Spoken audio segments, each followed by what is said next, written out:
I'm Alex Martin, I'm Halo's Technical Director. I'm Tim Banks, I'm a UI designer and a senior developer.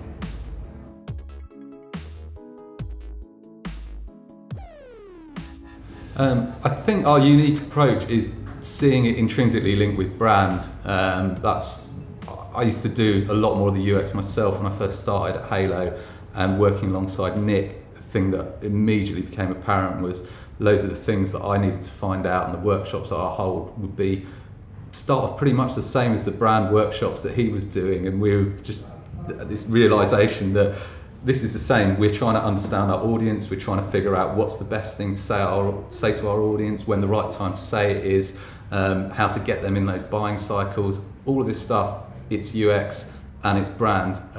So from that, we've kind of galvanised this into a process that means that we're not repeating that work. We try and get the UX and the brand work going, working alongside as much as possible.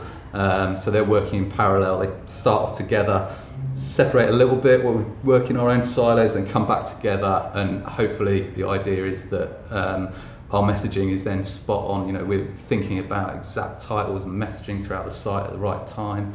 It seems to work really well for us. So. And it's also that recognition that sometimes, you know, you can go so far. Data can give you, can drive you in certain directions, but then there's things that it won't show you, it won't tell you. If there's a big idea that you want to change something really radically, sometimes it's quite hard to have the data to hand before you're kind of approaching that idea. Sometimes you need to do more testing afterwards to go, okay, we've had this hypothesis, let's actually test it and see if it works. Let's put things out in the real environment and A/B test things to make sure we're changing, we're improving messaging and making sure the branding is right, to really refine those kind of calls to actions and those flows through a site and through a brand experience online. Yeah, the testing is more about confirmation of our ideas. It's really important that we know that what we've done is going to work, but at the same time there's this insight piece that testing won't give you. So that's the creative idea, this sort of gut instinct about, well, I'm a consumer as well, I understand the market that I'm working with, I think I have this idea, let's give this a try. And you can't ask your users about that before you've done it. You've got to build the thing, you've got to work on your gut to start with, and then the testing comes in after that. But looking at a load of data from user research to start with, it's overwhelming, and all you're going to give them is something that they've already got, maybe a better version of what they've already got, but they're not going to get something new and fresh that's actually going to make the difference.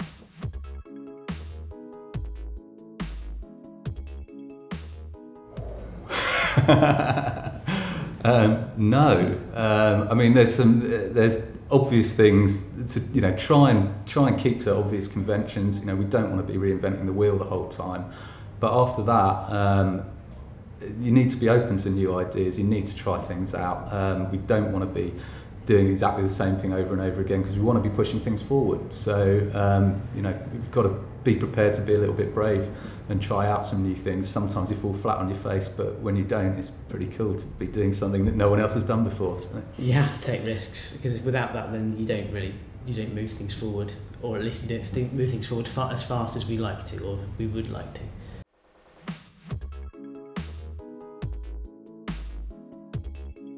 Let's strip out everything that we don't need. Let's try and keep it as simple as possible. You want to give the people the clearest, straightforward journey that you can possibly. So putting too much in is what you see time and time again. And a lot of the time, the UX for that might have been great to start with, and that it comes in at the content point. It's people mess up on content more than anything else, really, I think. Yeah, and it's the web is based on content, it's based on things. A lot of the time you see designs that might be made without any idea of what the content's going to go into that, and that can be a big failing. And then I suppose the other side of it is that tendency to end up producing the same thing again and again. You have to sometimes step back and go, oh, actually this is just the same as that, and we need to kind of relook at it and change the way it's working to avoid getting stuck in a trap and of producing the same thing over and over. But also as developers, we've got to be careful that we're not putting in things just to keep ourselves amused as well, which is, as developers and designers are all guilty of that, of just changing it up to keep it interesting, and unless there's good reason for it, you shouldn't really be doing that. So it's a fine balance.